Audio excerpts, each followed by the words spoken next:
Saya Anastasia Renata Wibowo dari kelas D2223 dengan NIM D22 2020 03059. Di sini saya akan menjelaskan histologi sistem pencernaan dan penyakit pada sistem pencernaan yang disebabkan oleh bakteri atau virus.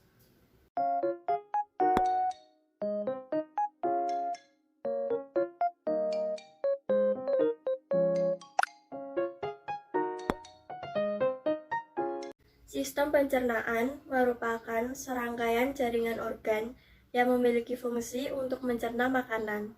Makanan-makanan tersebut akan diproses secara mekanik ataupun secara kimia.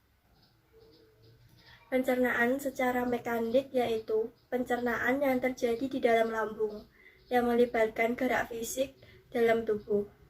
Tujuan pencernaan ini adalah untuk mengubah ukuran molekul makanan menjadi lebih kecil atau lebih halus.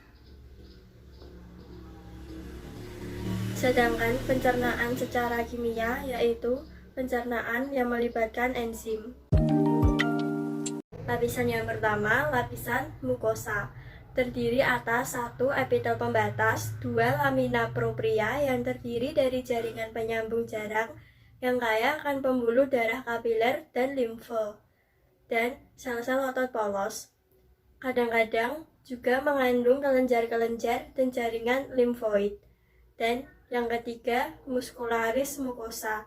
Lapisan yang kedua yaitu lapisan submukosa, terdiri atas jaringan penyambung jarang dengan banyak pembuluh darah dan limfe. Plexus saraf submukosa juga dinamakan Meissner, dan kelenjar-kelenjar dan atau jaringan limfoid. Yang ketiga, lapisan otot. Lapisan otot tersusun atas 1 sel-sel otot polos. Berdasarkan susunannya dibedakan menjadi 2 sublapisan menurut arah utama sel-sel otot, yaitu sebelah kanan atau dekat lumen. Umumnya tersusun melingkar atau sirkuler. Pada sublapisan luar kebanyakan memanjang atau longitudinal. Yang kedua, kumpulan saraf yang disebut plexus mienterik yang terletak antara 2 sublapisan otot. Yang ketiga, pembuluh darah dan limfe. Lapisan yang keempat yaitu serosa, merupakan lapisan tipis yang terdiri atas 1 jaringan penyambung jarang, kaya akan pembuluh darah dan jaringan adiposa, dan 2 epitel gepeng selapis atau mesotel.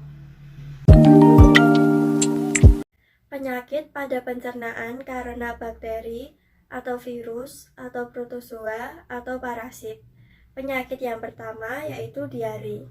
Diare merupakan gangguan pencernaan yang ditandai dengan meningkatnya frekuensi buang air besar atau BAB. Di samping itu, tekstur feses yang dikeluarkan saat BAB biasanya lebih encer.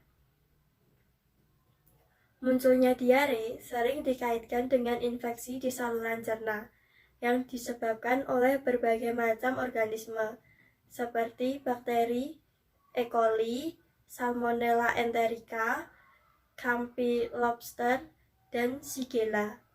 Penyakit kedua yaitu gastritis. Gastritis merupakan penyakit atau gangguan di mana dinding lambung mengalami peradangan. Gangguan ini disebabkan karena kadar asam klorida atau HCl terlalu tinggi. Selain itu, gastritis juga dapat disebabkan karena penderita mengonsumsi makanan yang banyak mengandung kuman penyebab penyakit, seperti infeksi dari bakteri H. pylori. Gastroenteritis merupakan penyakit infeksi pada sistem pencernaan yang menyerang lambung dan usus. Penyakit ini dikenal juga sebagai flu perut atau muntaber. Semua orang dapat mengalami penyakit ini, tetapi anak berusia di bawah 5 tahun biasanya lebih rentan terkena penyakit ini. Penyebab utama dari flu perut adalah infeksi rotavirus dan norovirus. Selain itu, penyakit pada sistem pencernaan yang satu ini juga dapat disebabkan oleh infeksi bakteri, parasit Giardia, serta zat kimia beracun yang terdapat pada beberapa jenis jamur tertentu. Sekian penjelasan dari saya. Kurang lebihnya saya mohon maaf. Terima kasih.